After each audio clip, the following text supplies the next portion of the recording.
Bonjour à toutes et à tous, bienvenue dans ce nouveau tutoriel carterie. Aujourd'hui, un nouveau principe de carte à découvrir ensemble.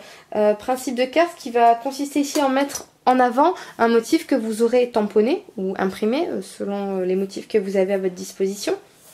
Donc, quelle va en être l'idée principale? Eh bien, j'ai réalisé une base de carte donc sur du papier blanc. Donc celle-ci pour l'instant je la mets de côté.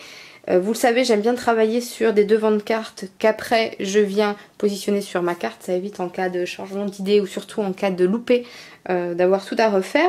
Donc j'ai imprimé ce motif donc sur un devant de carte blanc, le même papier que ma base de carte.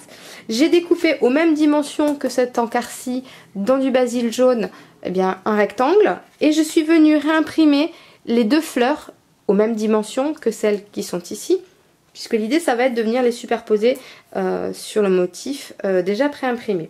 Donc l'idée de cette carte ça va être de venir positionner ce basil sur l'élément tamponné et de venir l'ouvrir ici et de réaliser deux rabats afin de révéler le motif qui est caché dessous en fait. Hop là, reviens-toi. Voilà, donc l'idée ça va être vraiment, du coup ça va accentuer, ça va vraiment porter le regard sur le motif tamponné, donc tout l'intérêt de le mettre sur un des côtés, donc le droit ou le gauche selon vos désirs. Donc on va s'occuper tout de suite de ces rabats pour voir un petit peu ce que ça donne. Donc moi ce que je vous propose de faire c'est de venir positionner votre motif plus ou moins au milieu parce que ça sera plus facile pour vous par la suite.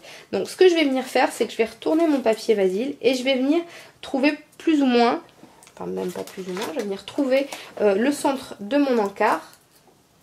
Donc en l'occurrence le mien il fait 14,7 comme toujours. Je me débrouille toujours pour avoir des mesures qui sont difficiles à diviser en deux moi. Parce que j'ai découpé ça au massicot un peu vite. Alors effectivement, ok, donc je vais venir chercher comme je le disais grosso modo le milieu. Donc c'est 14, ouais, on va dire allez 8, ça va être plus simple. 14,8 donc 7,4 ici.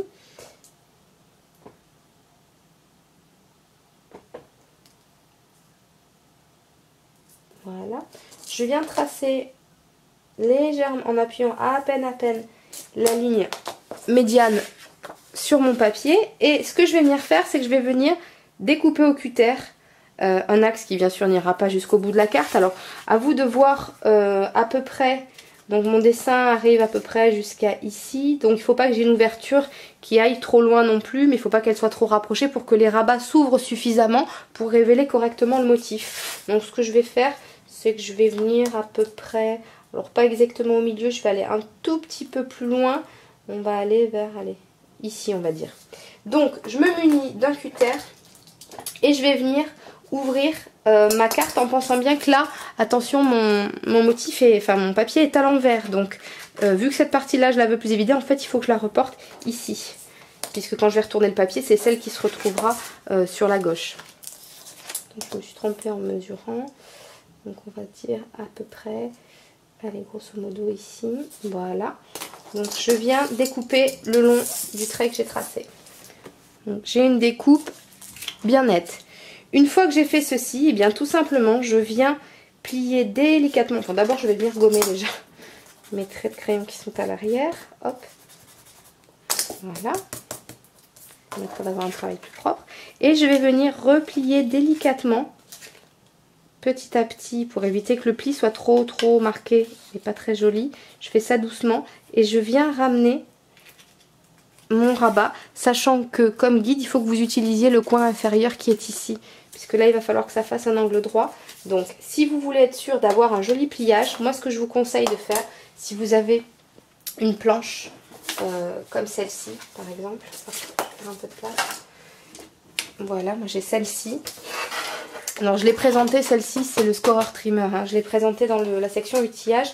Donc c'est de venir vous positionner en diagonale de façon à avoir, voilà, vous faites plus ou moins un prépli et vous allez venir marquer votre axe à l'aide de la planche. Voilà, donc là je m'aperçois que si je le marque droit, ça va être, la découpe va falloir qu'elle soit un petit peu plus profonde. Donc c'est pas grave, je viens chercher que l'outil m'indique. Hop. Et je vais venir, hop, plier un petit peu plus. Alors, artificiellement, ça viendrait jusque là. Donc, je viens agrandir la fente, hop, jusqu'au bout. Et je viens réaliser mon pli. Voilà. Comme ça, ça sera un petit peu plus propre. Donc, je le marque, mais délicatement et au fur et à mesure, histoire, voilà, d'avoir un angle à peu près propre. Voilà, marquer doucement. Voilà, et donc je vais avoir mon rabat qui vient ici et je vais venir faire exactement la même chose au-dessus. Donc une fois encore, je viens me placer, je mets mon papier de sorte que j'ai une ligne droite qui passe par la pointe inférieure. Je vais essayer de me positionner que vous voyez mieux. Par la pointe inférieure et qui viennent à peu près, alors ça serait cette ligne-ci. Donc il faut que je remonte là, hop. Je vois que ça serait cette ligne-ci. Il faudrait que j'ai... Voilà, ça devrait être à peu près comme ceci. Donc une fois encore, je viens marquer le pli proprement. Hop, voilà ça la rainure. Voilà. Je retire ma planche. Et je viens ouvrir une fois encore mon papier du mieux que je peux en le pliant délicatement. Hop, voilà. Parce que c'est un des soucis du basil, une fois qu'il est plié, on a la marque. Donc, ceci étant fait, ce que je peux vous conseiller de faire si vous voulez avoir un peu de gonflant au niveau du repli, ça va être de venir utiliser tout simplement un crayon à papier ou alors vous savez voilà comme ici le manche d'un pinceau et de venir faire un peu comme on fait avec les bolducs pour arrondir un peu votre papier, vous voyez, faire un petit peu ça délicatement pour essayer d'avoir un pli un peu plus sympa, un peu plus rond peut-être. Alors vous le faites doucement plusieurs fois et voyez au fur et à mesure votre papier va se corner un petit peu, ça peut permettre d'avoir un pli un petit peu plus sympa. Bon après franchement il vous suffit juste de rabattre un petit peu le coin de sorte que ça fasse du gonflant et c'est aussi joli. Donc maintenant que ceci est fait, je viens vérifier, je reprends mon devant de carte tamponnée, je viens me mettre bord à bord de chaque côté, voilà, et je m'aperçois, j'ai bien mon motif qui apparaît très franchement dans l'ouverture, donc c'est exactement ce que je voulais. Donc je vais pouvoir venir fixer ces éléments là, ces deux rabats. Alors vous pouvez choisir de le faire avec un simple point de colle, vous pouvez venir le faire également, ce que je trouve aussi très sympa, en venant positionner un œillet, c'est-à-dire en perforant ici, l'œillet en plus maintiendra parfaitement le rond, ça peut être pas mal.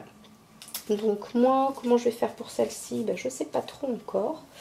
J'hésite avec les œillets parce que moi j'ai dans l'idée de venir rajouter ici un bouton. Alors j'ai pas encore déterminé s'il sera blanc ou jaune, mais que je veux mettre sur l'angle là. Donc j'ai peur qu'avec les œillets ça fasse un tout petit peu trop chargé. Donc je pense que moi je vais me contenter d'un point de colle. Mais après ça dépendra pour vous des embellissements que vous avez prévus. Pour l'harmonie générale de la carte, ça sera vraiment à vous de voir. Donc moi ce que je vais faire, c'est que je vais venir mettre un point de colle sur le triangle, sous mon petit triangle, et je vais venir donc hop positionner alors que ça fasse un peu de gonflant mais pas trop. Donc, hop, comme ceci. Voilà, et je maintiens. Alors là il va falloir attendre un petit peu parce que sinon ça risque de pas prendre. Donc je termine le collage et je vous montre tout de suite ce que ça donne après. Voilà, donc j'ai encollé mes deux éléments, ils tiennent bien. Donc je vais laisser sécher encore quelques instants, je me mets de côté et je vais m'occuper de mes fleurs. Donc moi ce que j'ai décidé de faire, c'est de venir imprimer le même motif deux fois, donc sur le papier blanc et également sur ce papier là. Donc ce que je vais venir faire, tout simplement je vais venir découper mes fleurs dans le papier à motif et je vais venir les positionner par-dessus les fleurs que j'ai déjà imprimées.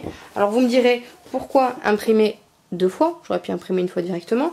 Déjà parce que je n'étais pas sûre au départ de faire cette idée là. J'aurais pu tout simplement colorier au feutre ou au crayon mon motif, mais aussi parce que vous allez voir, ça va être plus facile de positionner les fleurs et ça fera un rendu assez joli parce qu'on va voir quand même un tout petit peu de volume. Ça me permettra de positionner correctement mes fleurs. J'ai déjà les tiges qui sont pré-tracées. Vous allez voir, ça fait un rendu vraiment sympa. Donc je découpe tout de suite mes fleurs. Voilà, donc j'ai terminé.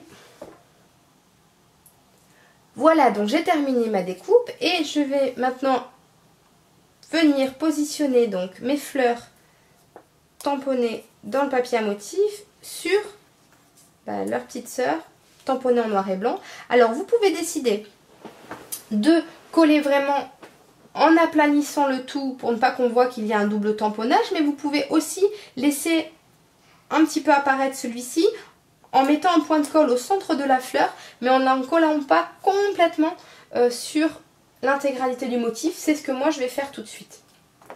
Donc vous avez juste à mettre un point de colle bien au centre, hop, et vous venez positionner par-dessus la feuille colorée. Donc bien en vis-à-vis, tac, tac, bien au centre. Et après moi je vais faire remonter un petit peu les différents pétales. Voilà. Parce que je trouve que c'est plus sympa. Et je viens faire la même chose avec celle du dessous.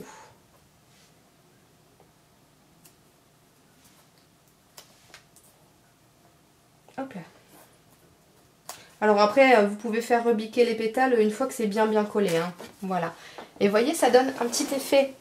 Je vais rapprocher peut-être de la caméra. Vous voyez, ça donne un petit effet que je trouve très sympa. Ça multiplie encore l'idée de volume, je trouve. Ça fait une petite perspective sur le dessin. Donc je trouve que c'est plutôt sympa. Donc maintenant que ceci est fait, il me reste à venir positionner ma partie avec les deux rabats que je vais venir coller comme ceci de part et d'autre de mon motif. Je fais ça tout de suite. Voilà, donc maintenant mon devant de carte est presque terminé. J'ai imprimé à l'avance mon petit message sur du papier blanc tout simple. J'ai découpé un rectangle dans le même papier que celui que j'ai utilisé pour les fleurs. Et je vais venir le positionner comme ceci. Donc vous pouvez le mettre soit en bas, soit en haut, c'est vraiment vous qui voyez.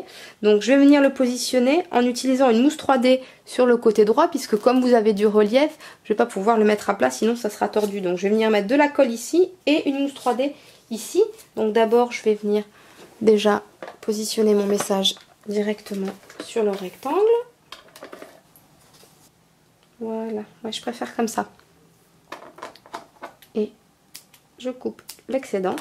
Et je vais venir coller mon petit bouton ici. Alors cette fois-ci avec un glue dots. Et voilà, mon devant de carte est terminé. Il ne me reste plus maintenant qu'à venir le positionner sur ma base de carte. Voilà, cette carte est maintenant terminée. Donc j'aurai plus qu'à inscrire mon petit message à l'intérieur. Voilà, donc c'était une idée vraiment simple, facile à mettre en œuvre. Donc moi là j'ai utilisé du basil. Donc vous voyez, c'est l'inconvénient je trouve de ce papier là, c'est que comme il est très épais, au niveau du pli, c'est vrai qu'on voit quand même des marques de pliage sur le papier. Ça fait pas un bombé magnifique. Alors ça vaut peut-être le coup d'essayer avec un papier un peu moins épais. Maintenant voilà, l'avantage c'est que ça donne de la structure à la carte, que comme le papier est texturé c'est quand même assez joli. Donc à vous de faire des essais pour voir ce que vous préférez tout simplement. Et puis vous aurez qu'à me dire tout ça sur le blog. Voilà, j'espère que ce tuto vous a plu. Allez, je vous dis à très vite. Bye bye.